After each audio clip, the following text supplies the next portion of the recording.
You guys are incredible. Thank you so much. That's amazing. I want to start today on the deep end. Can I do that? No? Okay, so plan B. I'm kidding. Can I do that? Can we jump in the deep end tonight? Can we do that? Fantastic. So I've got a little tripod here, right? With my phone on it. Say cheese. I'm kidding, it's not on. It's fine. I want you to imagine that it's 2,000 years ago, 1,995 to be precise, and you have a little tripod of your own, and you are in Israel, and you are visiting the grave of Joseph of Arimathea, the guy who gave his grave, the grave that he bought for himself, so that Jesus Christ can be buried after he was just killed. Now imagine you've got a little tripod like mine, you place it right outside of the tomb, and you line it up with the entrance of the tomb, right? And you get your little viewfinder phone, you press record, and on your screen there's a picture of the grave, the open grave. What's the first image that's on your screen? Well, first of all, you will probably see on Friday that 2 or 3 men carry in a body, wrapped in white linen, soaked in blood, carrying him into the grave. The next thing you see is these 2 or 3 men coming out of the grave, and you see Joseph standing there and saying, all right, guys, go for it. And 2 or 3 guys go, and they've got a massive stone that they roll in front of the entrance of the grave, in front of the entrance of the tomb. Massive stone. Now, just before it really closes, you take your little camera and you run into the grave and you place it right in view of the body that's just been placed there. And your little camera on your viewfinder shows a dead body lying in a grave. And the next moment, complete darkness, because the stone covers the entrance and all light stops. Now, luckily, who of your parents? Do you guys also have the baby monitors with the infrared? Coolest thing, I've got a camera at the side of my bed. I can see my baby boy in the evenings in infrared, in like night vision. So imagine your camera has night vision. So as the grave is closing, the night vision kicks on, and you've got a perfect image of the body still laying there, soaked in blood, lying in the tomb. What's the next thing your camera sees? Let me ask you that. Let's go to Friday evening. So at 6, it's done. At 6, the Sabbath starts, and you need to be done. You can't work after 6, so by 6, Jesus needs to be in the grave. So 6 o'clock, you've got your camera there. The image is showing a dead body. Let's go to 9 o'clock that evening. What happens? Absolutely nothing. It's a still image. Nothing moving, nothing happening. You go to sleep the next morning, Saturday morning, you wake up. You look on your little screen, and what do you see? Nothing's changed. Still a dead body lying there. Let's fast forward to Saturday evening. Same thing. Nothing happened. Nothing moves. Nothing changes. So Saturday evening comes and you go to sleep. And you're awakened by something around 1 o'clock, 2 o'clock in the morning. And you look at your little camera, and what do you see? Do you see the dead body still laying there? Perhaps you're seeing an image of a body in white linen taking a breath. You can see its chest rise. Perhaps if you've got a really good microphone on your camera, you can hear the heartbeat starting again. Perhaps your little camera is showing that dead body sitting straight up. Perhaps you see him wiggling around, getting his arms loose, and the next moment taking off the covers of his head and folding them up neatly and putting it beside him. Perhaps your camera is showing the first glimmer of light. The night vision goes off. The normal camera comes on again as the light floods the tomb, as a stone is rolled away. Perhaps you see the earthquake that happens right before the stone is rolled away. What does your camera show? I mean, that's what our faith says, right? That's what Christianity says. Christianity says that if you were to put a camera in the tomb on Resurrection Sunday, in the morning before the sun rises, you would have seen a dead body breathe again. You've ever seen a dead body take a breath and take a stand? Now here's the question I have for you tonight. This is the deep end. Do you believe it? Do you believe that that's what your camera would have shown? If you were to press record, would you have a recording of the resurrection of Jesus? I use the camera. You guys can relax. Just take a breath. It's okay. It's okay. I'm using the camera to make this practical because I think our faith so many times becomes this vague idea that something happened a while ago and we don't have really anything concrete to prove it. And it's just an idea and a philosophy. It's just my religion. And yeah, Jesus rose from the dead. Have you ever thought about it, about that moment? Have you ever thought about the moment that Jesus Christ took a breath again? Because that's what we believe, right? That's what Christians believe. We believe that on Friday, Jesus was killed, dead, like dead, not a metaphorical death, not a fake death. He was dead. His heart stopped beating, his lungs stopped working, his brain stopped sending signals, dead. And we believe that on Sunday, he took a breath again. Do you believe it? Do you believe it? Yes, I hear. Great. Good. You can go. Thank you very much. It's amazing. When Mary came to the tomb on Resurrection Sunday, this morning we celebrated actually the rising of Jesus, and tonight we do the same, but it happened in the morning. The Bible tells us that as the sun was rising, Mary ran to the tomb. Why? Because the Sabbath was from the previous evening from Friday evening to Sunday morning, and when the sun rose on Sunday morning, Mary ran to the tomb. She ran to the tomb, and when she got there, the stone had already been rolled away.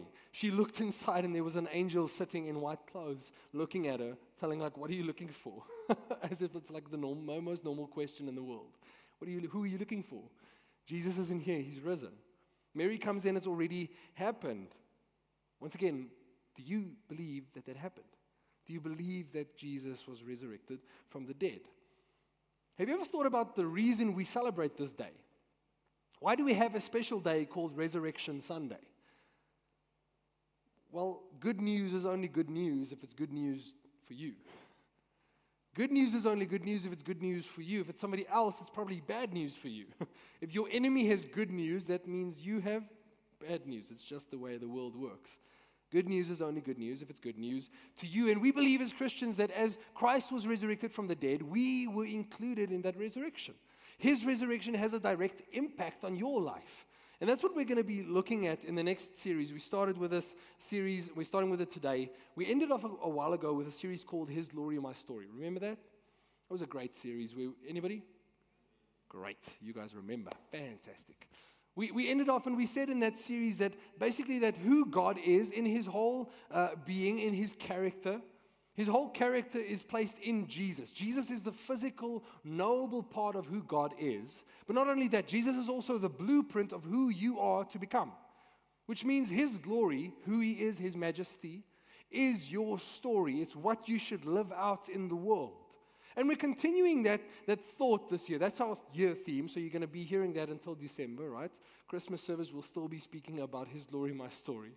But we're continuing with that thought tonight in this new series called Divine Inclusion. Because you are included in Jesus. And we're going to take the next couple of weeks to speak about that. That concept, just by the way, is really fascinating. To be in Christ, to be included in someone else. It's a fascinating concept. And Paul, the writer of the book of Romans, and you can open up there so long, he loved this concept. The concept of being in Christ. In fact, he uses the term in Him or in Christ 160 times in the New Testament. He writes about this a lot. And this isn't just true in the Bible. Just think about this. If the Springboks play a massive game against the All Blacks and they win, and the game was on Saturday evening, and you come to church on Sunday morning, and you look at each other and you say, "We won." That's a huge statement. You weren't on the field. I always tell people when they come to me and say, "Oh, we won," and I say, "Wow, you must be very stiff this morning, huh? Having played a game against the All Blacks." No. They run onto the field, they play the game, they score the tries, they kick the ball, they pass it around, they scrum, they get hurt, they get red cards and yellow cards, and they do the game. And you and I are beneficiaries of what they've done. In the world, we can be represented by someone else. And this concept comes in the Bible. We see that Paul makes this concept known, and he starts explaining our inclusion in Christ by not speaking about Christ. He starts with Adam, which is fascinating. He starts to speak about our inclusion in Jesus by first speaking about our inclusion in Adam, which is a fascinating thing. So let's quickly think about it, and let's read together in Romans 5. You can turn to Romans 5. Romans 5. I'm repeating it because I'm seeing that nobody's paging. Romans 5. Romans 5. Don't make me watch you. Romans 5. If you've got a Bible, or if your neighbor has a Bible, just lean over. I won't name names. I'll just look at you intently. I'm kidding. Romans 5, verse 12. It's going to be on the screen as well if you don't have a Bible with you. Romans 5, verse 12 says the following. Therefore, just as sin came into the world through one man, and death came through sin, and so death spread to all men because all sinned. Now here's a concept we need to understand, that Adam is the representation of humanity. Here's an interesting fact. The word Adam, the Hebrew word Adam, means man or humanity or mankind. His name is literally, you are the representative of mankind. He's the first person and the example of how people are to be. The statements made over Adam when he's created is a statement that God makes over you. He makes them and he says, he makes him good and he puts him in a perfect relationship with himself. He places him in a perfect garden, and Adam has no need, he has no desires because everything is right there around him. He's got access to everything. He's got access to God, no distance, and perfect relationship with the Father. That's Adam's starting point. Do you agree? Good creation, perfect in every single way. And how long does that last? About 2 pages. About 2 pages. If you read Genesis 1, it's great. Genesis 2, it's great. And then Genesis 3. And there's this very weird character. It's a talking snake. Spoilers. Don't worry, spoilers. There's a talking snake that comes to Eve and he says, did God really say that you're not supposed to do this? Nah, man, try it. You'll be just like God. And Adam and Eve sin. And we all know the consequence of that. They get kicked out of the garden, out of perfect fellowship with the Father. Fellowship is broken. The perfect creation story of Adam is no more.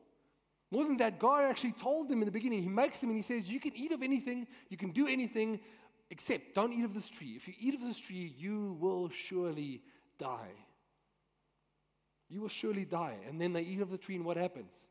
Does God come and... No. No, he doesn't. Which is interesting. It's interesting that God doesn't immediately kill them, but death enters the picture. I say that because we look at Adam's life, and at one point Adam died, and his children died, and his children's children died, and death comes into the story of humanity. Death comes into your and my story. Not only death, but sin comes into the story. What is sin? Sin is very easy to understand. The Greek word for sin is hamartia. And if you were an archer in ancient times and you took aim and you missed your target, it went to the left or the right, the whole group of friends who were watching you shoot would shout, hamartia! He missed the mark. That's what sin means. Sin means missing the mark that God placed for you. Missing the purpose that God made you for. Missing your goal in life is to sin. To sin means to miss what God intended for you. So when Adam fell from grace, when he fell into sin, he fell into a way of living that was not intended by God. I just want to say this as a side note, because I was prepping this and I had this thought. God makes everything, right? He creates. He works, if you think about it. For 6 days he works, and on the 7th day he rests. Then he makes Adam and he says, be fruitful, multiply, subdue the earth and reign over it. And then he continues to tell him, you now, Adam, you name the animals. You do the work. You cultivate the garden. So you see the picture. God creates, God works, and then he makes Adam and he says, now you create and you work. Continue what I began. Your purpose is to be exactly like me, even in the thing you do. And the thought I had this week is that I think there are people who think that work is evil. Amen. Amen. We're praying for you, don't worry. It's going to be all right. Here's the thing, friends. Work isn't evil because it didn't come after sin. It didn't come after Adam and Eve ate of the fruit. It came before. Work is godly. You and I, as human beings, were made to work. It's a godly thing to work. And I just experienced somebody needed to hear that today. And we know who it is. That's amazing. Just wanted to say that as a side note. So, let's come back to Adam. Perfect creation, perfect fellowship with the Father, perfect creation and intro to the story. It lasts about 2 chapters and then there's a fall. And everything breaks. And what Paul is saying here, that a sin came into the world through one man, Adam, and that sin spread to all men. All Adam, if you can say it like that. To everybody, to you and to me. The statement that Paul is making is that because Adam sinned, you and I are included in his sin. Now you might say, okay, but that's unfair. That's unfair. I wasn't there. I didn't eat of the fruit. I didn't sin. I didn't miss the mark. And if I was there in the garden, I would have done what God said. I would have been obedient. How hard can it be to not eat of the fruit? Right? It's a good argument. I give that to you. Here's the problem, though. Your life and your actions tell me that you would have done exactly the same. The things you and I do on a daily basis is all the proof I need to show you that you are suffering under the same condition that Adam did. You don't even need to be included in his sin because you do it all by yourself. And this is what we're born into, right? You can resonate with this. Whenever the crowd gets really quiet, I know I'm hitting. Yes. This is true for me, guys. We miss the mark. God puts out a standard of living and we all miss it daily. And that's the reason why Jesus came. That's the whole reason he did what he did. Because we could not do it. And if you were in the garden in Adam's place, you would have done exactly the same thing. You are included in his death. Listen to this. Romans 5 verse 18 to 19 says the following. Therefore, as one trespass led to condemnation for all men, so one act of righteousness leads to justification and life for all men. For as by one man's disobedience the many were made sinners, so by the one man's obedience the many will be made righteous. The bad news, you are included in Adam's sin. The good news is, if that's true, if it's true that I can be included in another person's actions, and another person's actions can have an implication on my guilt or innocence, then the opposite can also be true, right? It just stands to reason. If I can be included in one person's disobedience, and his disobedience is counted to me, then by reasoning I can say that the obedience of another person can also be counted to me. This is the thing, guys. Adam's story is just the beginning. Adam's story is just you can literally like put it on a page and say Adam ... because the story is not finished. Adam is the start, but it doesn't end there. I love, if you go and read Genesis 3, the moment that humanity sins, God is immediately there. That's the first amazing thing. God doesn't stand back and say, oh, okay, there goes plan A, let's go to plan B. Scrap this, let's start over. He doesn't do that. He's right there at the scene of the crime, and at the scene of the crime, he makes a promise. He says, one day, I will send somebody who will deal with this thing that you're struggling with. Enter Jesus. And that brings me to the second part of this message, because Paul draws this parallel between Adam and Jesus. He says Adam was the first man, the first person, the first type of humanity. And if you look in verse 14, 5 verse 14, he says, Adam, who was a type of the one who was to come. Adam was just a prototype of somebody who would come after to be the perfect image. Romans 5:17, if you go to verse 17, it says this: For if because of one man's trespass, death reigned through that one man, much more, that's important, just underline that, just circle it, highlight it, scribble little lines underneath it. Much more will those who receive the abundance of grace and the free gift of righteousness reign in life through the one man, Jesus Christ. Here's the thing, that phrase, death reigned, is a scary image. Just think about it. Death reigned through one man. When I do a funeral, I normally say this, and I don't want to be insensitive about this, because death is strange, and death is frightening, and death can be scary, and death is unknown.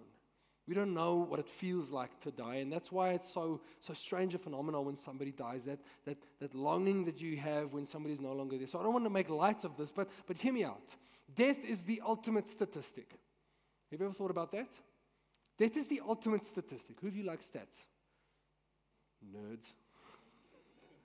I love you. I love you, Frikkie. No, I'm a nerd myself. I didn't read Lord of the Rings last night. You did. Where's Carl? You know what I mean. Death is the ultimate statistic. Let me explain what I mean. 1 out of 1 person dies. Let me say it in a different way. 100% of people will die. Let me drive it home a bit further and make this really real. Every baby that's born will one day be dead. Huh?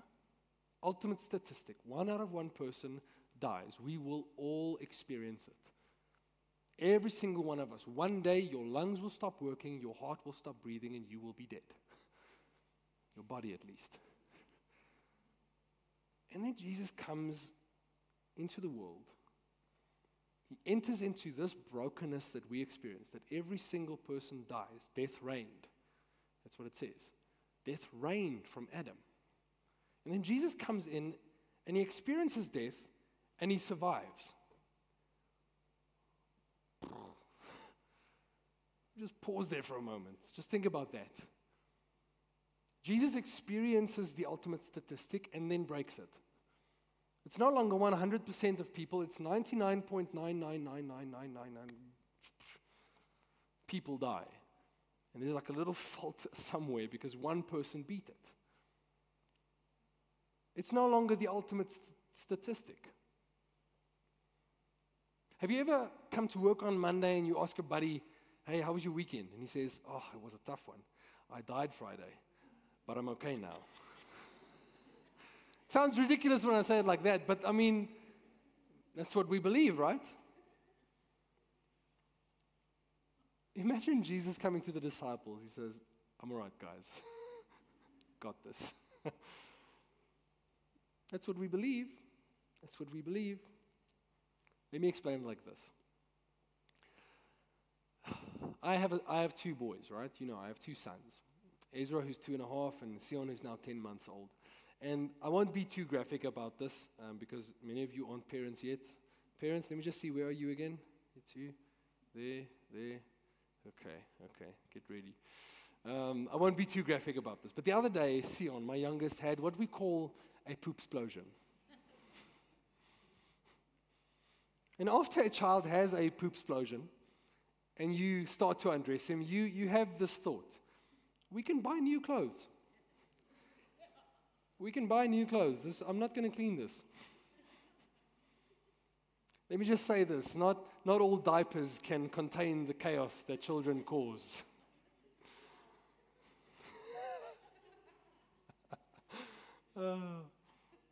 You'll find out one day.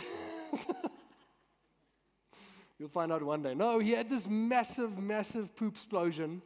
And I was there in this moment, and I had a choice as a dad. Am I going to leave my son in his chaos, or am I going to help him? And I just said, nope, that's your problem. No, obviously I didn't do that. Sion was laying there, and there was just chaos everywhere, and just a big, massive mess. But me as a father, I dove into the mess, and I got my fingers dirty. And I sorted out the mess of my son. Why? Listen to this. because that's what dads do. That's what fathers do. They get their hands dirty. Somebody laughing. They get their hands dirty because of the mess of their children. Sion cannot help himself in that moment. Literally, the little buddy doesn't even in control of his arms. You can just they're just flailing around. The buddy can't even get to sleep on his own yet. He's helpless without me. He can do nothing without me. And when he makes a massive mess, I clean it up. I sort it out. This is what God does, guys. He sees his children making a massive mess of things. He sees the fall of Adam and our inclusion in Adam and the fact that we are all swept into the mess that Adam made.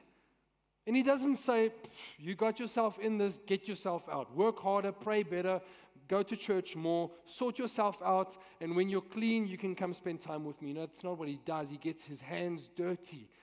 He comes into the mess of humanity. Just think about the contrast for a minute.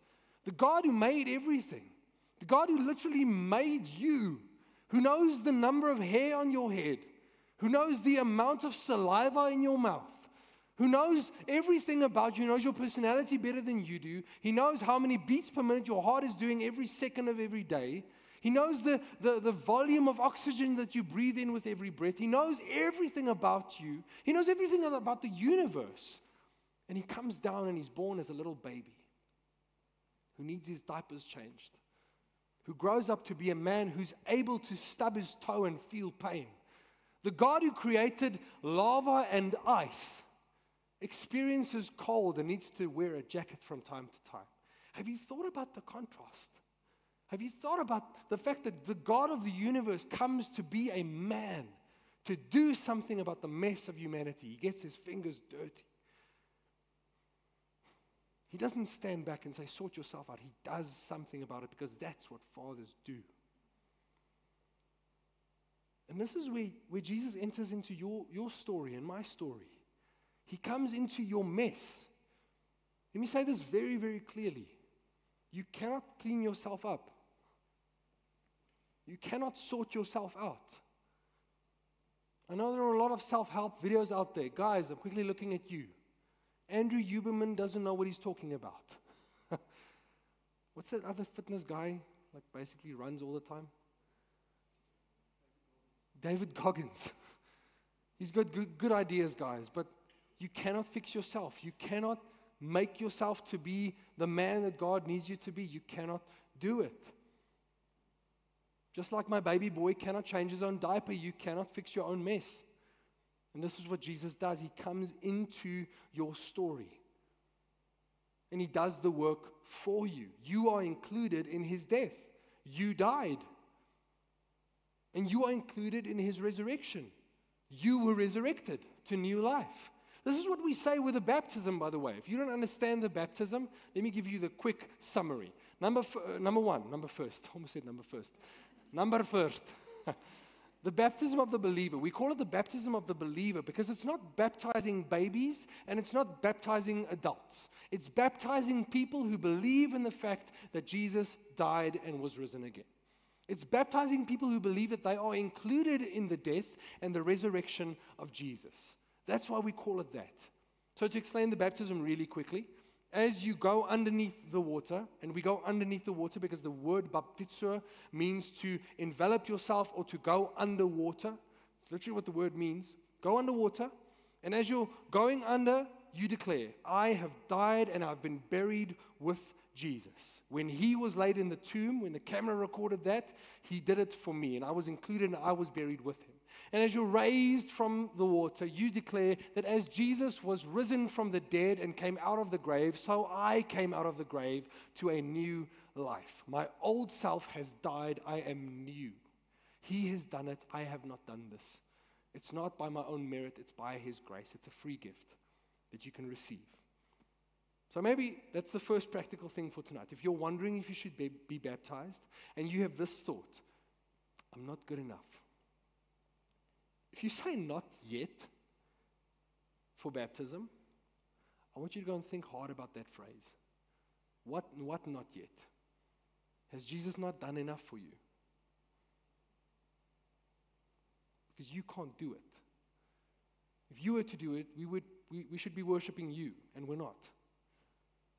He does the work, so He gets the glory.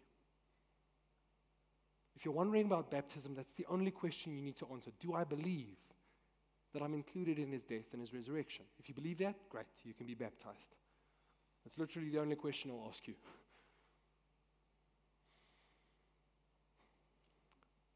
I want to make this practical. You know me. If theology stays theology and thoughts and philosophy, that does nothing. You're going to walk out here, nothing's going to change. You're going to get in your car and you're going to forget every single thing that I've said, and that's fine. But I want to make this practical, and I think the easiest way to do that is to maybe just tell you my story. I've told you my story, but I know some of you haven't heard this. So just a quick summary. I've been a Christian now for 15 years. This is my 15th Easter. Yeah, it's lacquer. 15 years that I've believed that Jesus Christ is alive. And I had a personal revelation of the fact that He is alive. It's not theory for me. I don't believe because of a lot of things. I experienced that He's alive. I know that He's alive, and you cannot prove me wrong. If you want to convict me or convince me, rather, of the fact that He's not alive, good luck. I've met Him. He's not dead. My story goes like this. In grade 9, I was nominated to be a leader in our Christian society at school. In break times, we would come together and they would play worship music and they would share a message. And we had some leaders just to do some of the work. And you got a little stamp on your jacket and CS4 leader. So I said yes, obviously. Here's the thing. Juffrou Dalian, Mrs. Dalian, who nominated me, she thought I was a great guy. She thought I was a model student who did all my homework, and I didn't. But who does all his homework and who's well-disciplined in class and he doesn't talk back, and I'm a pretty nice guy. What she doesn't know is that I've never in my life prayed a prayer for myself. I have never even opened the Bible for myself. More than that, I'm addicted to a bunch of stuff. My language is foul and my friends are not the ones I should have. She doesn't see that. She sees the classroom and Quibs being a pretty nice guy. She doesn't see the background. So she nominates me, and because I'm grade 9, how old are you? 15? 15 in grade 9. I'm 15, so I say yes, because everybody's going to see me, and that's great, because I want to be popular. Don't judge me, you would have done the same. So I say yes, and I become one of the leaders, and we have a training day, like a training session where Juffrou Corneille, she was the teacher who was in charge of the Christian society thing, and she challenges us. She says, go out into the school grounds somewhere, go sit somewhere. And she says this, which is a very challenging thing for a grade 9 who's never prayed a prayer for himself ever. She says, go out, sit down somewhere and ask God what His plan is for your life. That's a big prayer to pray, huh? That's a big first thing to ask God. First discussion, what's the plan? So I go out and I sit on our memorial wall, which was a half-circle wall that you could sit on. And I remember it was raining the previous day. It was still cloudy, and there was a puddle of water right in front of me. And I sat down, and I prayed the most awkward prayer you're ever going to hear. I can't remember the exact words, but it was something like, hey, God. And I looked up because he's in the clouds, right? Hey, God, what's the plan? Literally something like that. It wasn't like a holy prayer. And you won't believe what happened next. Craziest thing. 2 gold tablets fall from heaven. And on them are written, engraved in diamonds, Quibus, I am God, follow me. No, that didn't happen. That did not happen. No, what actually happened is the heavens tore open. And in gold letters were written, Quibus, I am alive, follow me. No, that also didn't happen. Sorry to burst your bubble. No, on the contrary, I didn't hear a voice.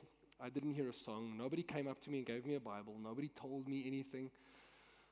There wasn't a worship song playing in the background. There was no pad. It wasn't in a church. It was very dry moment. Wet, but dry. And instead of hearing something, golden tablets or the sky ripping open or a voice in my ear, I experienced this. I'm going to use you as an example. Hi. So you are me in this moment, right? And I am God. And it felt like this. God was looking at me, and He just did this. Just that. For a moment, He removed His gaze from me and looked back. And it's taken me years to give terminology to what I felt in that moment and what God did in that moment. And after a whole lot of years, and as I'm walking and growing closer to Him, I've become better at explaining what I felt in that moment. But I experienced in that moment that God's saying to me, Cobus, I've always been watching you. I've always been with you. I know you intimately. I know all the things you do in secret, and I still love you. I know you. I'm looking at you, but you are not aware of me.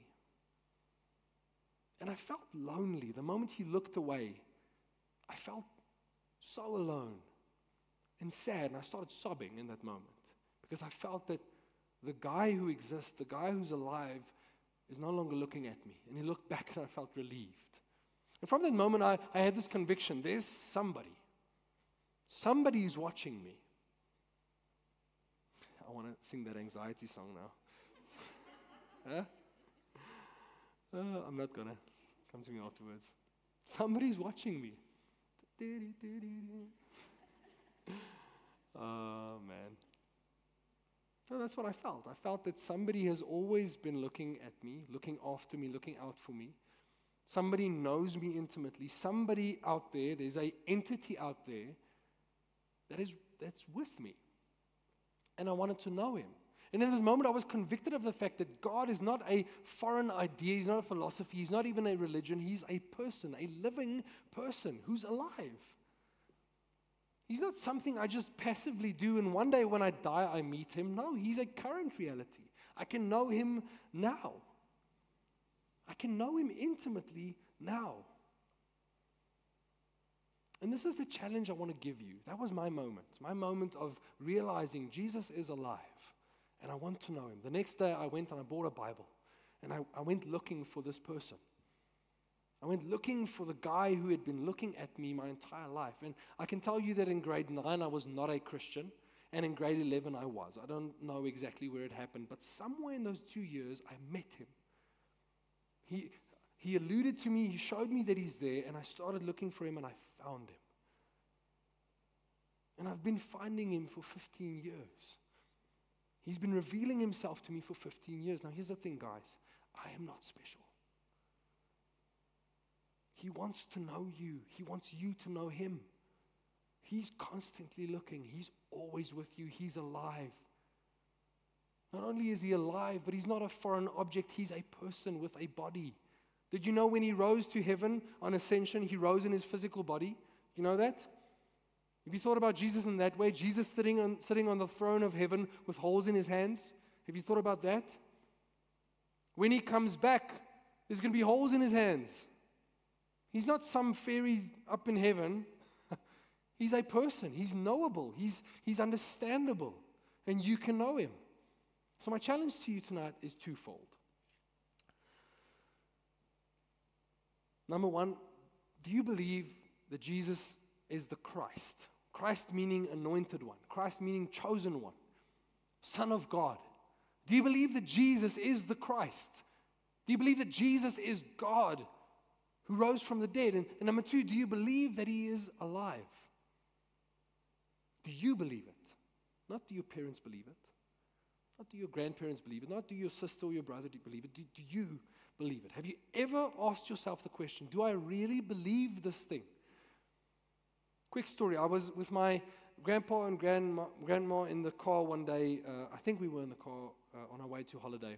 And they were listening to RSG. Sorry, English guys. What's it stand for? Radio Sonder Grense. Radio without borders. Sure. We were listening to the radio and they had this spiritual podcast talk type of thing. And the person they had on for that day was an atheist. A professing atheist, does not believe in God, does not believe in the fact that God exists. And he's an Afrikaans guy. And they ask him, okay, a bunch of questions. And they ask him at one point, okay, but what do you do on Sundays? And he says, well, I go to church. And they're all astounded, like, why? And he says, because that's my culture. Huh? That's scary. It's scary that religion and faith and Christianity and following Jesus can become so ingrained in a person's culture that they can do it without believing. Oh, man. And think we fall in that trap so often in this country. Once again, the statistic shows us in the 2011 census that I think 83 or 86% of South Africa is Christian. Which means 80% of the people that you meet on a daily basis would mark Christian on the little census form. It doesn't look like that, guys. It doesn't look like it. So there's this disconnect between what we say we believe and what we practice. I think it's a trap we all fall in so many times. So my question to you tonight, is Christianity your culture, your religion, the thing you do on Sundays?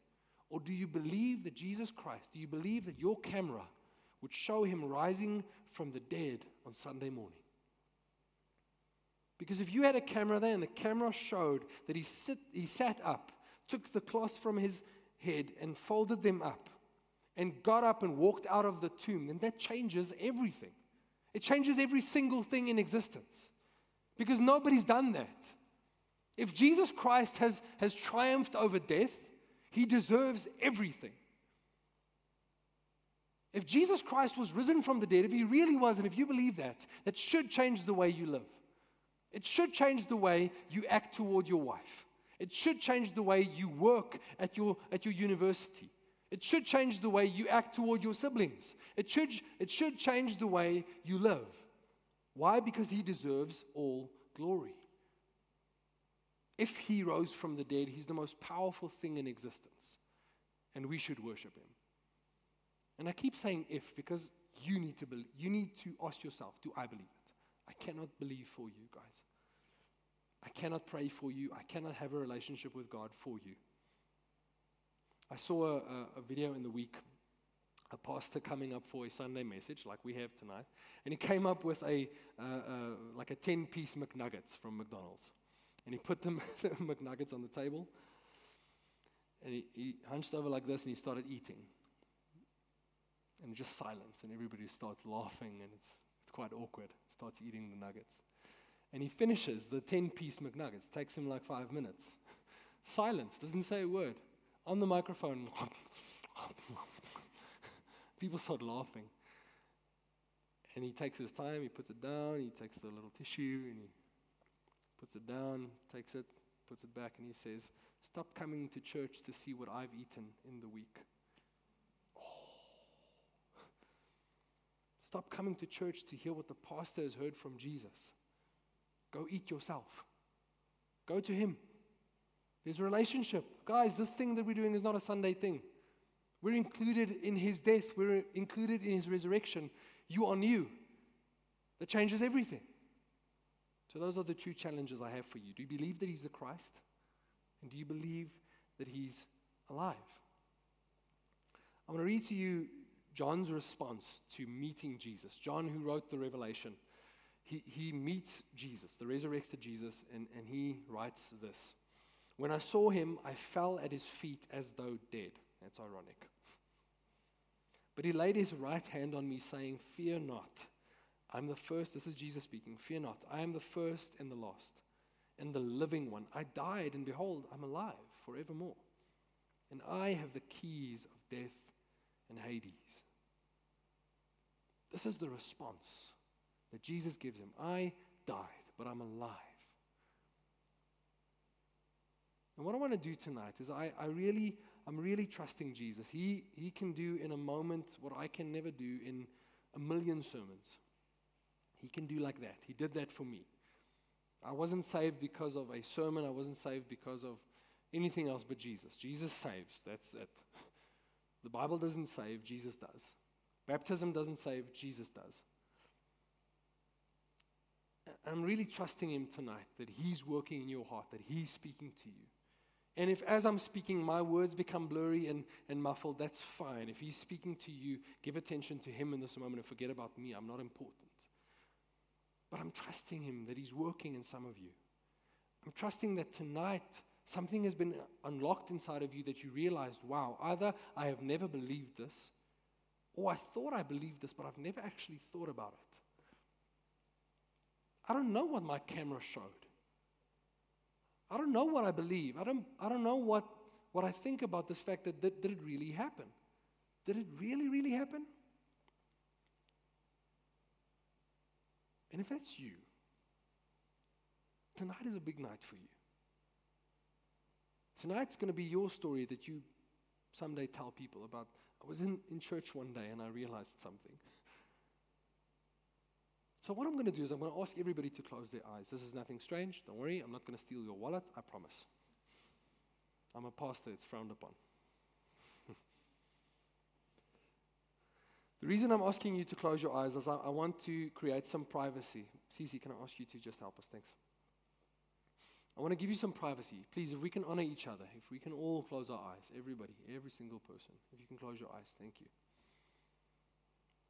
I want to give you some privacy so that you can have a moment with Jesus. This is not between you and me. This is not between you and your neighbor. This is between you and him.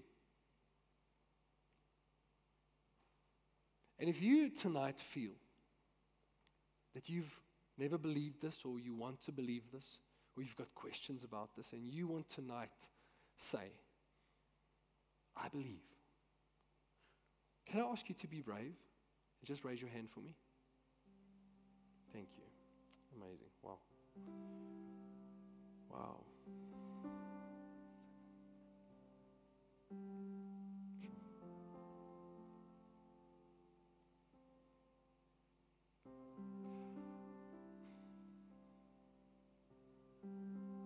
And if you maybe grew up in a Christian home, thank you, see that hand.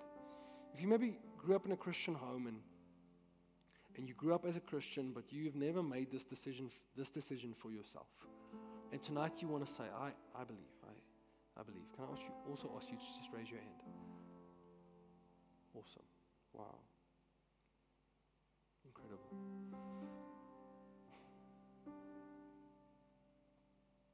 Thank you. You can lower your hand and you can open your eyes. I want to do something quickly. So there are, guys, and I'm not exaggerating. I know it's easy to do this. You didn't see, but there were like 20 people who raised their hands right now. Yes. That's good. Now what I want to do is, can I maybe just ask, this might be a little bit strange, but that's okay. Can I ask you just prophetically, just stretch your hands out in the general. You don't even have to know who it is. Just point your hand at somebody. This is church. We're a body. We're a unity. Just point your hand at somebody. It's nothing strange. It's just a prophetic sign of, I just want to pray for you, because we're going to pray for each other. I am not Moses from the mountain with the word of God. We are the body of Christ, and I'm just a part of the body just as you. And I want you to, as I'm praying over this microphone, can I ask you to pray with me for every single hand that went up tonight? More than that, can you pray for every single heart that went up? Because God sees our hands, yes, but He sees every heart that's thinking about this tonight. And He knows every single person who wants to believe tonight. Can I ask you to just pray? Just under your breath, you just whisper it. Let's just pray for these people that God would meet them in this moment. Let's pray. Father, we thank you so much. We thank you so much that you died for us and that we were included in your death. Thank you, Lord, that as you were lying in the grave, our sin was lying there with you. Thank you that through your death we were declared good enough. And thank you, Lord, that as you were resurrected to life, we were included with you in that new life. Thank you, Jesus, for every single heart, every single mind tonight that says, I want to believe. I believe. And Holy Spirit, I pray now in this moment that you would do what we can never do. Would you come and meet every single person personally?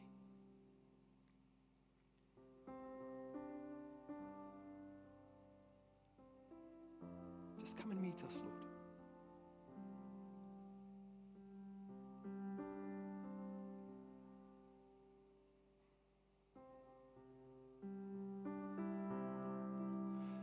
If that's you, if you were one of those people, or maybe you didn't raise your hand and you wanted to, that's okay. God sees you. Don't worry. He knows more than your limbs. He knows your heart. I'm going to give you 2 minutes, each and every one of us, and you can just connect with God. If you believe already, fantastic, praise God. You can just spend some time with Him now. But if that's you, and maybe tonight's the first evening that you are going to have a conversation with God, can I challenge you to pray the prayer that I prayed a couple of years ago? God, just show me your plan. Just come and meet me. Come and show me that you're here. Come and show me that you're real. Can we do that? I'm going to give you 2 minutes, and right where you are, don't miss this, guys. Don't miss this. If that's you, don't just sit there being silent. I promise you, if you come to Him, He will answer. I promise you, if you ask Him to reveal Himself and reveal who He is, He will do that. I promise you that. So let's just take 2 minutes while Cece is just ministering to us in terms of music. Can I just give you 2 minutes to just have a conversation with the risen Jesus? Let's do that.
Thank you, Jesus, for every heart that you've saved tonight. Thank you for every person that you have brought from death to life and have included in your resurrection. I praise you for that, Jesus. Amen. Thank you. Thank you, Cece. Amen. Before we play the Linden info, I want to ask you really to be brave. If you experience something tonight and Jesus is speaking with you, and maybe tonight for the first time you believe, don't do this alone, guys. Don't do this alone.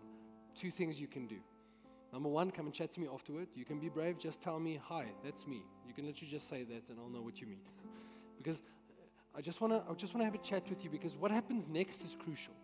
When Peter spoke at Pentecost, when the church was born, he stood up and he preached. And a lot of people got saved. He preaches the word and they are all, it says they were cut to the heart. If you are cut to the heart tonight, do what they did, because they came to Peter and they said, what should we do now? And Peter told them 2 things. Repent. The word is metanoia, which means change your thinking. Turn around 180 degrees. Repent has a negative connotation. That's not what I want to say. Don't repent as in, I'm so sorry, God. That's not what it means. Repent says turn around. He says repent and be baptized. And we're not going to force you to do anything, but I want to chat with you. It's important. It's really crucially important. So that's the first thing. Come to me if you are responding tonight. If you are shy and you don't want to let anybody else know that you experienced something, that's fine. I'm going to ask Steph. Steph, if you can help me, just after service, just put my number just on the screen at the bottom. Just send me a WhatsApp. Just say, hi, that's me. I'll take it from there. I just want to chat with you. It's nothing weird. I'm not going to force you to do anything. No expectation. I just want to speak to you about what happened tonight. All right? Is that fine? Okay, good. Awesome. Okay, that's good. Thanks, Steve.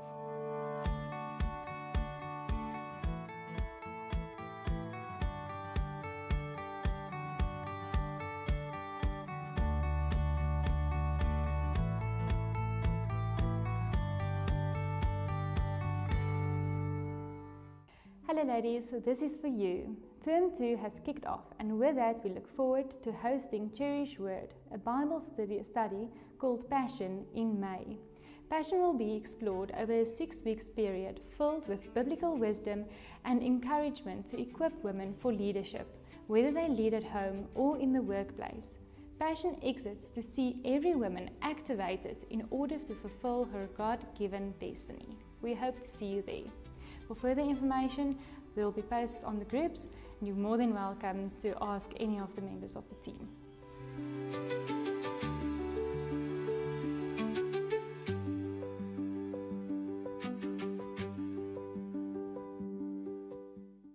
Pour out your love into me by the Holy Spirit, that my heart may overflow in love back to you and to others. Impart your love for Jesus into my heart and give me grace to love God with all my heart, soul, mind, and strength. On Monday, 5th of May, we are hosting a special event for women, a date night with the King. Come and enjoy an evening.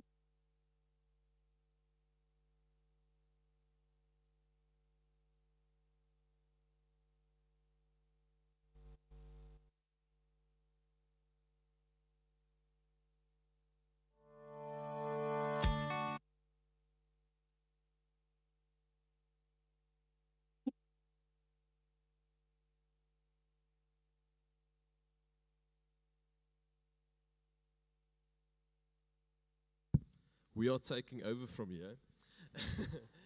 Okay, so hello everyone, how are you?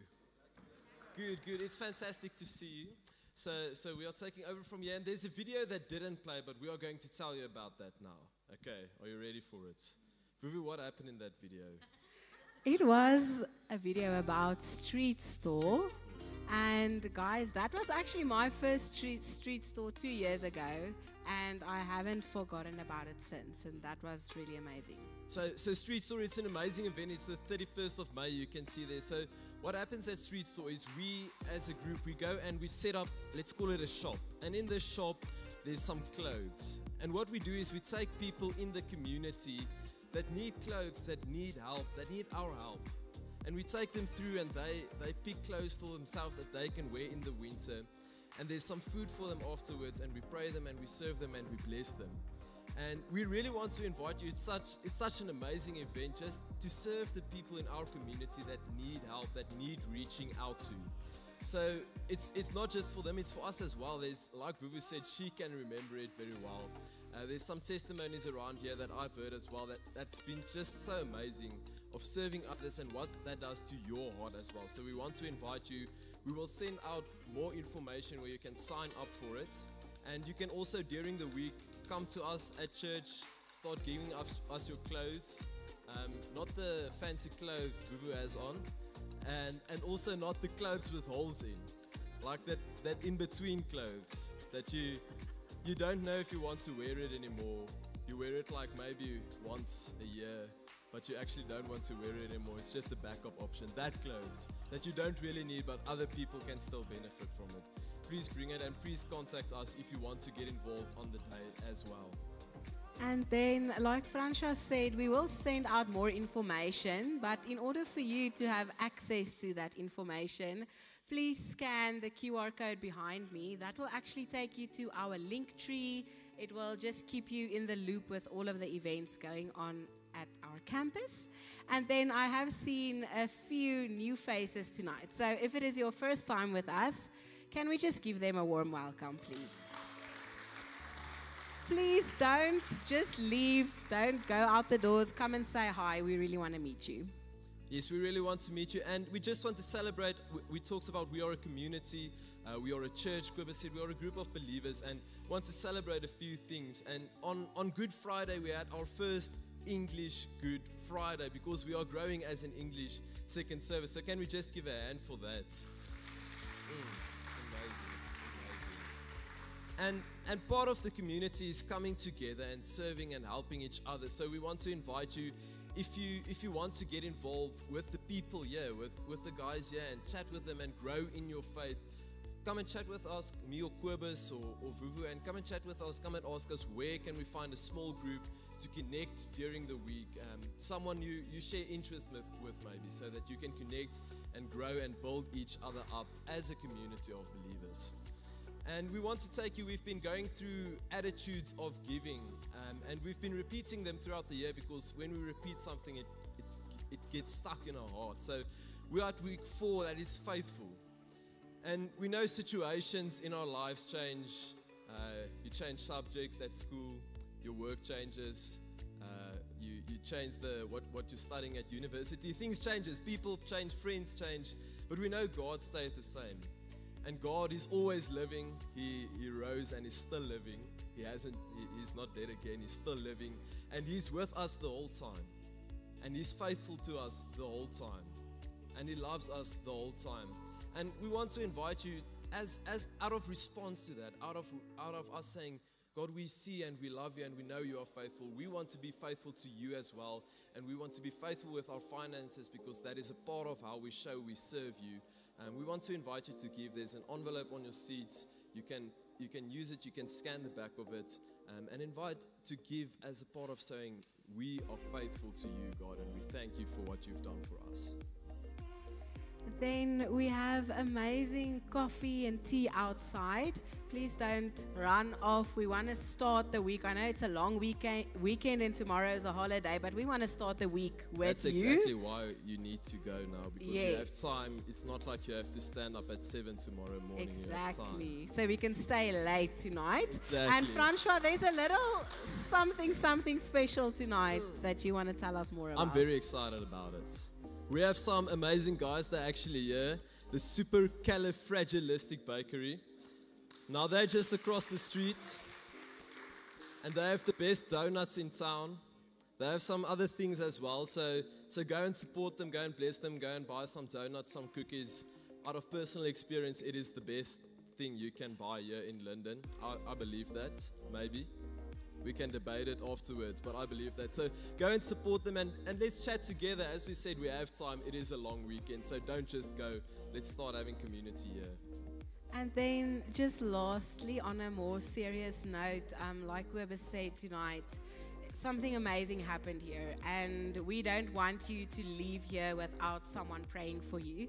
So afterwards, when everyone runs outside for coffee and donuts, Quibus will be here in the front. I will also be here in the front. Please, just come to us for prayer. We really want to pray with you. And we are not going to say goodbye. We're just going to say, see you outside. Have a good evening, guys.